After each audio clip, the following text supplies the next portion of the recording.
I may have been given a bad break, but I've got an awful lot to live for. Thank you. Just 2 years after he retired from baseball, Lou Gehrig died of ALS, which would commonly be referred to forever as Lou Gehrig's disease.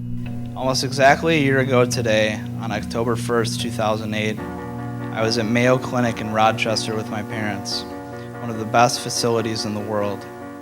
We had been sent there by a doctor here in the Twin Cities because he couldn't quite figure out what was wrong with me, and I had seen him several times over the previous year, and he had watched my symptoms change.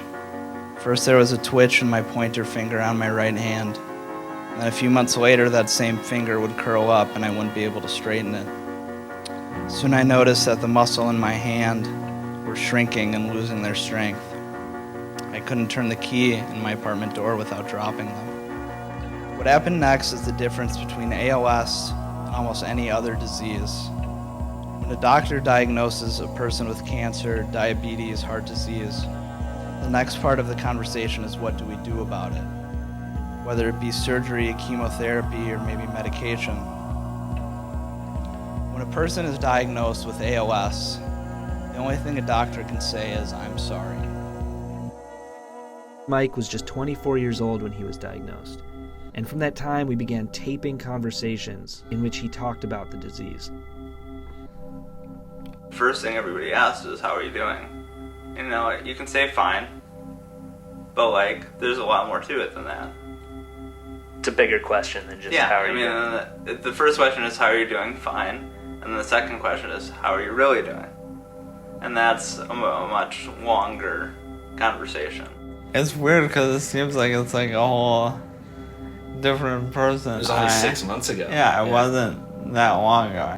When you see yourself 6 months ago talking about ALS and about your friends and about how you're dealing with it, what are you thinking when you see that now? I think how lucky that guy was at the time. With all this, I consider myself the luckiest man on the face of the earth.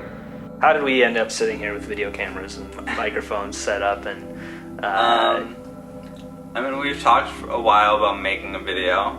I want people to know what it's like, and the good and the bad. You know, why is this 20 young-looking person being rolled around in a wheelchair? It's a lot of questions in people's heads that they don't want to ask.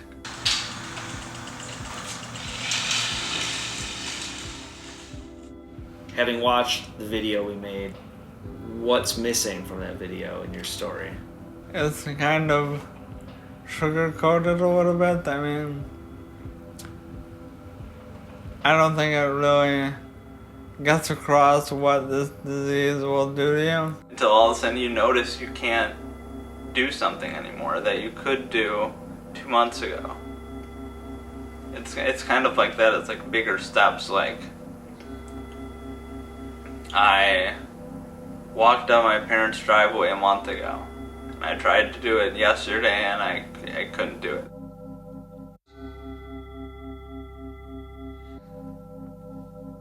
And I think at the time I didn't really know either.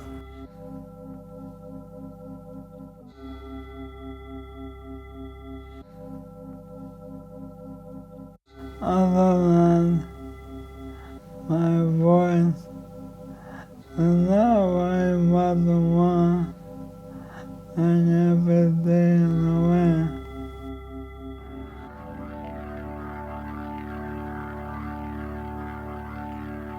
ALS is a progressive neurodegenerative disease that attacks motor neurons in the brain, spinal cord, and affects muscle function. Ultimately, accumulated loss of motor neurons makes it impossible for voluntary control of normal muscle function.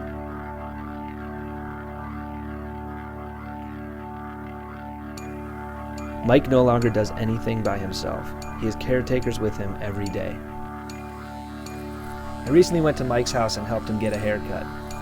It was a reverse Mohawk V, whatever that is. One of the most inspiring things about Mike is his ability to keep a sense of humor amidst all of this.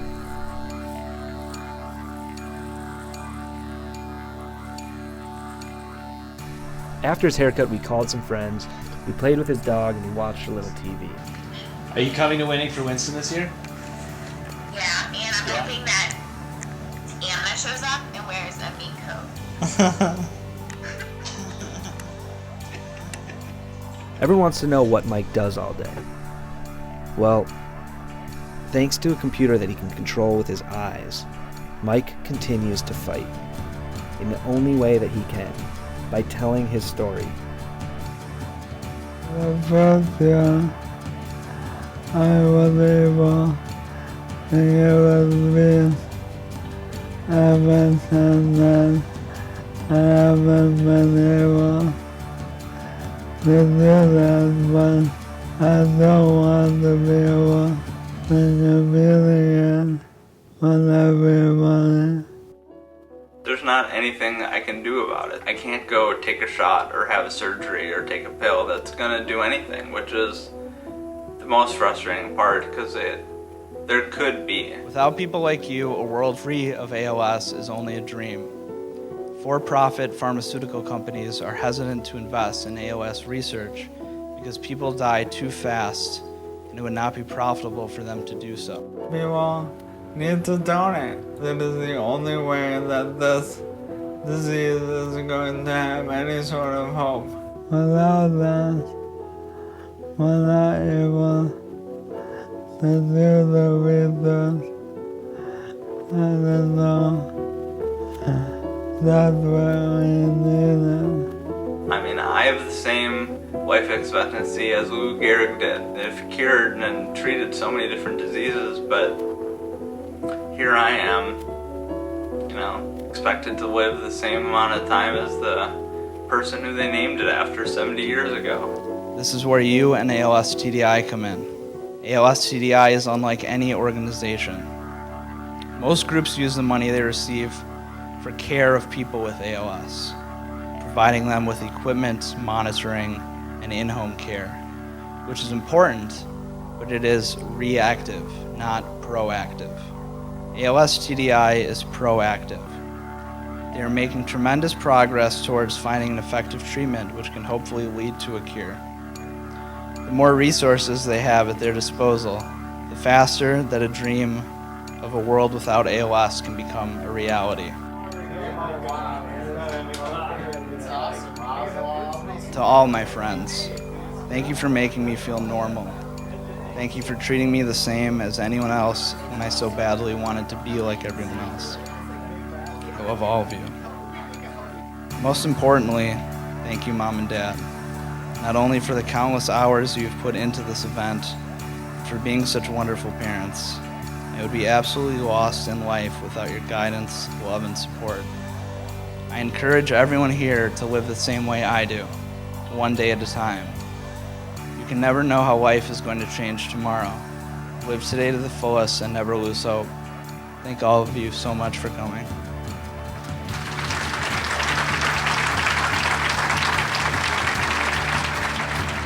Oh my God.